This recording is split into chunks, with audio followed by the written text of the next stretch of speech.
Hey guys, and welcome back to episode 3 of our... Oh, wait. Oh, fuck. Yeah, You go episode next. 4. No, we can... Hey guys, and welcome back to episode 4 of our competition prep series. I get so nervous when I talk to the camera. Hey guys, welcome back to our show. I'm Gina Scafolio. This is Allison Vaeth. We're both IFBB bikini pros, and this is our 4th episode of our competition prep series. Today we're going to be talking about how to prep for your prep. Yep. So our first point is saving money. Competing is not an inexpensive sport, and I don't think that that's a secret. But I also don't think people prepare enough for it by any means.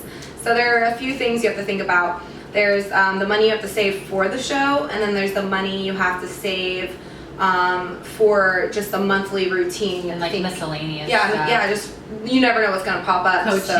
Coaching is like a big one, obviously. Then you have to think, if your coach is an opposing coach, you need an opposing coach, or they probably charge extra. Yep. And supplements. Yes, yeah. Food. Supplements. And another thing you have to save for, like, I think we're going to talk about this a little bit more later, but body maintenance. So, like, we talked about this in one of our previous episodes, but you are sore for, like, the whole 2 to 5, 6 months that you're prepping. So, you might need to go to a chiropractor, you might need to get massages, you might need to go to a doctor if you injure yourself because you're more injury prone during prep. So definitely save up and have a little money set aside for that. Or if that's just not an option, you better prioritize body maintenance on your own. Okay, so saving wise, that's the first thing you have to save for is your monthly fees and costs. But then when it comes for the show, so the show, you have to think, first time doing a competition, you're buying everything for the first time. It's like your big investment. Yeah, so you have to buy your NPC card, and then you have to remember that it's not just the NPC card, you have to pay for each division. Yeah, and they're $100 a division now, so you could do one division and pay $100, and some people are doing 3. Yeah, or more. Yeah. Some people do that might do true novice, open. Let's say they also want to do figure for some reason, then they'll go into figure 2. Yeah. I wouldn't recommend that, but No. For your first show, I would definitely say at least 2 divisions, because you have to remember you're only on stage for a couple minutes. So it's like, why would you prep months and months and months and like to get on stage one time. just like one time for a couple minutes? Yeah. And if you mess up that one time, you're gonna be so mad. Whereas like if you get a second chance, you're like, all right, at least I didn't mess up my routine the second time, or I was like less nervous. And you come out the second time usually feeling So a much little bit more comfortable. a little bit more comfortable. So like at least 2 divisions, $100 each. Sometimes it's more or less depending like what state you're in. And then your suit, you could like lowball it, like you could rent a suit or get a used suit. But if you're investing, maybe like $300 to $500, and I tell my clients it's like a prom dress, especially your first suit. Like you think that you're gonna buy this one suit and you're gonna wear it for every show. But what happens is you buy it and you wear it and you're like, oh my God, I love it. But next show, I want to wear a different color and I want my stage shots to be different. Or your suit you doesn't get look that bad good. feedback. So that happened my first show. I got this really pretty blue suit. I was in love with it. I thought blue looked great on my body. The critique from half the judges was the suit color was wrong for your skin. Yeah. So now then you have to buy a new one. Yeah. And it's like you can sell it, but sometimes it just depends on like what suit maker and like what style and whatnot. But like sometimes you don't get as much money as you'd hope for. You won't get as much money as you want for it. So you got like the divisions, the NPC card, your suit, your tan's like $150, and you have to think shoes, jewelry, robe, hair, like hair, makeup, nails, all your nails, snacks. all the little the stuff. food you're going to eat the night before. If your coach tells you to go out to eat for dinner, you're going to go out to eat that next night. Peak for week sure. food. Yeah, celebration after. Yeah. Peak week food, because peak week might be different. They might have you buy different supplements or. Oh yeah, that's true. Like a diuretic, most coaches have people take. So all those little things add up very, very quickly. So you have to have paid like a few $100s that you don't mind that you're gonna go through. Yeah, so I would say like for your first show, if you want to lowball it, $1,000, and that's if you're competing locally. Yep. Like if you don't have to pay for a hotel and whatnot. but realistically, I'd say about $2,000. So that sounds unreasonable for a lot of people, and even for me, it was just like, it seemed like it was out of the question. But that's why I picked a show 11 months away. And every single month for 11 months, I would put $100 or $200 away, either in an account or like cash stashed under my bed. Yes. Or I'd start buying things slowly. So like 1 month I'd buy my suit, 1 month I'd buy my shoes, whatever. It's a really good idea. So yeah, that's the reason. I mean, I also picked a show a year out so I could like prepare for it with my physique and posing and whatnot. But the main reason was money. So it's not out of the question. If you don't have that much money, you might just have to prepare a little bit longer. Yeah, that's the truth. Yeah.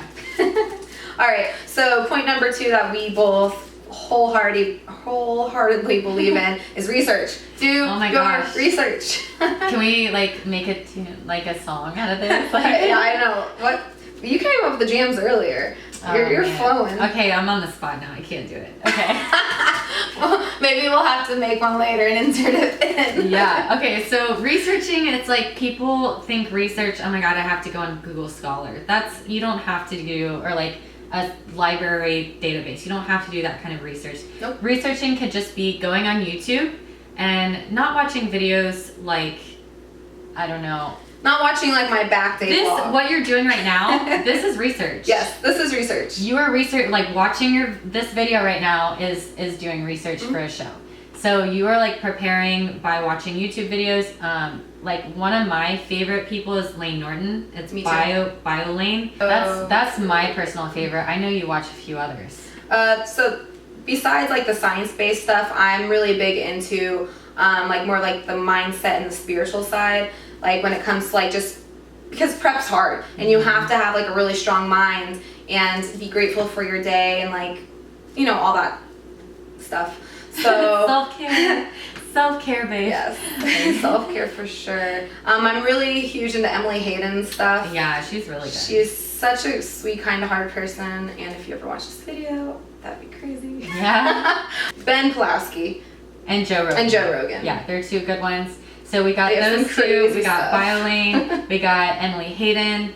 I really like also watching IFBB Pro's vlogs because it's not necessarily that you're researching like nutrition or cardio, but you're kind of like getting insight and like getting an idea of what a show day might be like, or like what it takes to prep, and you're getting like that what information their routine looks like, and you're not going to get that from an article. So I like, one of my favorites that I've been watching is Phoebe Hagen. She's so sweet. Yeah, and she's like, she'll show like her show day vlog or like whatever it might be, but then she'll sit down and she'll talk to the camera for like a solid like 10 minutes, and sometimes it's just motivational, but sometimes she just like opens up about what she's going through and how she's feeling and how her body's responding, how like the whole process went. So like you can research actual nutrition and cardio and all that stuff, but you can also just prepare yourself for what you're gonna like for what you're gonna experience throughout prep and on show day. I definitely agree. All right, so number 3, picking a coach, which is what we just talked about in our last episode. Yeah. So you guys kind of got the spiel on that. So if you haven't caught that episode, go back to episode number 2 on how to pick a coach. 3. Oh, 3. Oh, wow, I'm way off. This is 4. We didn't really tell them how to actually find them. True. I found my coach on Instagram. I'm not going to lie. Yeah. I feel like social media is like really taken off. So you can go on Instagram and like start following different teams, because there's a lot of teams, and like and then follow their athletes. Yeah. See and if what you don't know how to find the teams, you could go on one Instagram page is Bikini Pro News. And so it's literally just all one word, Bikini Pro News. And you can find, like, click on one of the pictures. It's an IFBB Bikini Pro. Look in her bio. She's probably going to have her team in there. Follow that team. Yep. Like, really good idea. That's how, and then just build up. You might be following like 20 teams and 50 girls you don't know by the end of it, but you're probably going to have a better coach. Yeah, and reach out to these teams. I mean, there's no harm in submitting your information on a website, seeing people's prices, seeing what they offer and what's included in their packages, seeing their philosophies, because a lot of coaches, they're definitely different. Yeah. So different. So if you're a hard no on no flexible dieting, then there's a lot of coaches you just should not the majority reach out to. The majority, I would say. But so posing at a very early stage. So important. Very, very important. So before you can even start posing, this is one of the things you have to start remembering and to start paying for is you have to buy heels. And you have to have a suit that you can practice in. You can practice in a thong if you want, but I'd recommend buying like either a posing suit, or if you want to stay cheap, just go on Zaful and buy a thong cheeky, bikini. Yeah, like a cheeky bikini. It doesn't have to be like a G-string or like a straight up thong, but like you need to be able to see your glutes. If you have a bathing suit that covers your entire ass, how are you supposed to look at your glutes? Then the progress, like you're not going to be able to see anything. So at least get some like cheeky bikini bottoms. Go on Zaful, Amazon.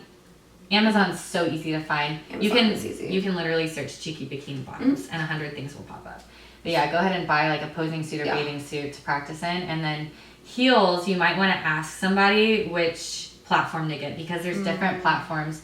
So that's another thing. Not even practicing your posing, but something I had to do because I had a previous broken ankle injury. I wore mine around my house. Yeah. I wore mine every time I cooked breakfast. I even brought my heels to the damn treadmill before and just walked in my heels. Yes, I did. I swear to God, because I lost all flexibility in my left ankle, and I was walking like this, like a crab. The crab girl.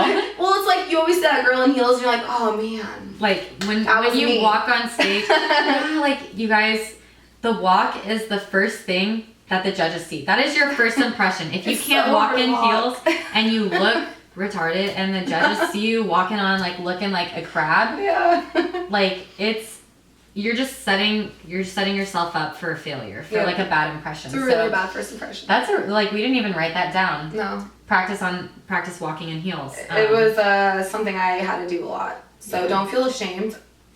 And then besides just walking in heels, posing. So I took a posing class 11 months out from my first show.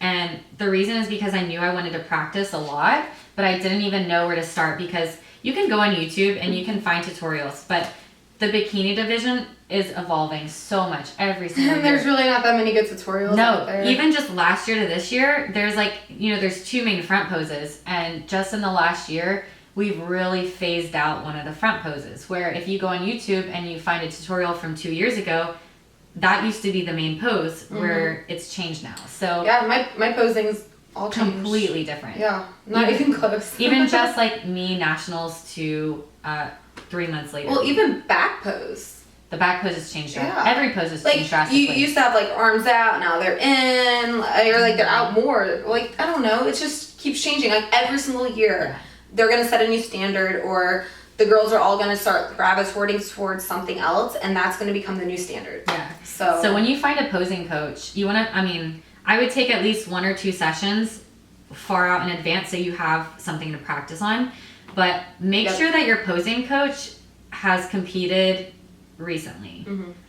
Or knows really what's going on. You know for a fact that they're up to date and they know their stuff, because even some like popular posing coaches, like I don't want to drop names, but there's even some bikini pros, they haven't competed in a few years and they're doing lessons, and I've had girls come to me with these crazy routines, and I'm like, they learned from a bikini pro, but that doesn't mean anything anymore. Yeah. When it comes to posing. Current bikini pros, and don't skimp on the pricing. Like, don't go to somebody because they're $30 for an hour versus someone who's $30 for 30 minutes. Because that 30 minutes is going to be more valuable with somebody who really knows what they're talking about. And that's another thing, like if you watch a girl and you just love their posing so much, you know, even if they have a posing coach that's teaching them the things, they still know the rules. Like, we all know the rules. Yeah. There are things you just don't do. There are things like you can make it your own, but then there are certain things you just don't do. Like, I think we should give them a couple people that they can look up. Yeah. My favorite right now, or like that, you know, offers lessons continually, is Jazzy. I think it's Jazzy Fresh. It's Jasmine Gonzalez, right? Yeah. Okay. Yeah. So Jasmine Gonzalez, she's like pretty much a full-time posing coach. She's really great at her craft. And her posing coach is Shawn Couture, SHAWN Couture. So either one of them would be really great. I think my posing coach only does my team. Yeah. So she's a good one. She's really good. So that's just something to think about, and it's another expense, but it's a necessary expense. Yeah, but that's something you could do to prep for your prep is posing. Yep. It's never too early to pose. Yep. The next thing we need to start talking about is start purchasing, which kind of ties into a lot of things we just talked about, but start buying stuff. Yeah. Yeah. To get you ready for your stuff, and that's including a coach. Yeah. So you have to start making these purchases now that we've been talking about. You're saving the money, you're doing your research, you're picking coaches, and now you really just have to make the start next investing. Step. Yep. But there are certain little things that you might want to start brainstorming. Like if you don't have a meal prep bag, go ahead and buy a meal prep bag. Yeah, that's true. If you don't have a gym bag, you need a gym bag. You need booty bands. You need a foam roller. So there's little things like that where you wouldn't even think about, but you should probably start.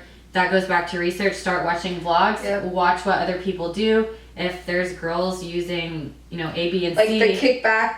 The donkey kicks and stuff. Foot strap, like yeah. So many things. I own practically everything. A foam roller, the rolling band. I have a TENS unit. Like you accumulate a lot of stuff after a while because you realize how necessary it all is. So you can start purchasing the little stuff if you've purchased, or if you want to wait for the big stuff. All right. So lastly, we were going to talk about body maintenance and the time it takes and just how necessary it is. getting in the routine of body maintenance. So like we were talking about earlier, you're sore the entire prep. So it's like, and you're so tired that you start slacking on things that you shouldn't. I'm not gonna lie, I slack on body maintenance during prep whenever it matters the most. So it's good to get yourself in the routine and the habit of rolling out every day, stretching every day, start doing mobility work, and even going to a chiropractor if you can fit that in your budget. So once you go into prep, you're already in that routine. Yeah, so Gina and I, we both have our own little differences in our routine, but we do all the same things. So whenever I was in prep, I would wake up to do my fasted cardio. I would be sore already, go figure. I would get out the foam roller. I'd roll for about 10 minutes at least until I felt good. I'd get on the treadmill. I'd do my workout, take my picture, strike a couple poses. We're all taking selfies. And then I would get back on the foam roller and I would stretch. And, my 45-minute fast would always turn into an hour and 15, an hour and 30 sometimes. But you have to know that that's what happens, and it's necessary. That's what your body needs, because if you don't take care of your body during prep, you're either gonna get injured or you're just gonna feel like shit, man. So the chiropractor, you just talked about that, but if you can't afford it all the time, go sometimes to make sure everything's not. Yeah. You're not setting yourself up for failure or an injury, because when you go to a chiropractor for the first time, they'll do x-rays and right away they can tell you, all right, this and this is off. You don't have to keep going back to them. They can give you homework. They can be like, okay, you need to work on your posture because you're hunched over all the time, so you can start working on this. Because you don't realize that those things actually matter whenever you're lifting, whenever you're even just posing. Yep. You don't realize how much you have to arch your back when you're hitting your front butt. Any pose, actually. You're bending your back in half. And if you have a posterior pelvic tilt and rounded shoulders, it's gonna hurt. You're not gonna look very good. No. Not at all. And then massages, they're not 100% necessary, and there's 1,000 different kinds you can get, but for your own mental health and for your body to have a day of full relaxation, I would say monthly. Yeah. Just treat yourself. Yeah. Or even if you can't do an Epsom salt bath and roll out. Yeah, that's true. Epsom salt baths are great. That's a good one. Ice. Okay, I know I kind of take it to the extremes, but I will buy a bag of ice from the gas station, fill up my bath with cold water, dump the ice in, sit in there for 10 minutes. Yeah. It works. It works, and I was falling on a budget. I was like, well, I can't go get my legs massaged. I don't have $100, so I did what I needed to do. So Yeah. just prepare for the worst. Hope for the best, but expect the worst, and start getting in the habit of taking care of your body, your mind, your finances, your life. Yeah, really just take control of everything. Yeah. You have to find the balance and the control in every little spot, and finding it before your prep starts is so necessary. Because if not, it's just a slap in the face, and it can be so overwhelming. And when you're stressed, you're already going to be stressed out from how much work you're putting in. But when you add in all of these things that maybe you didn't expect because you didn't do your research, or because you didn't do your research. So comes down to it, research. Yeah. So, you know, it can be just like 10 times more stressful. And honestly, like, I've met and talked to many people who pulled out of shows just because they weren't either financially ready, because they had no idea how much they had to put into it, until their coach was like, all right, you need this supplement. All right, you need to get this. You need to buy a thermal, or you need to go get a massage. So people will pull out for financial reasons. People will pull out for mental reasons. So it's just good to prep for your prep and be ready. Yeah, be ready, guys. I hope that this video is super informational and you learned something. If there's anything else you want to know about, comment below, because we are taking suggestions on future episodes. Yeah. Like, comment, subscribe. Yes. All right, bye guys. See ya.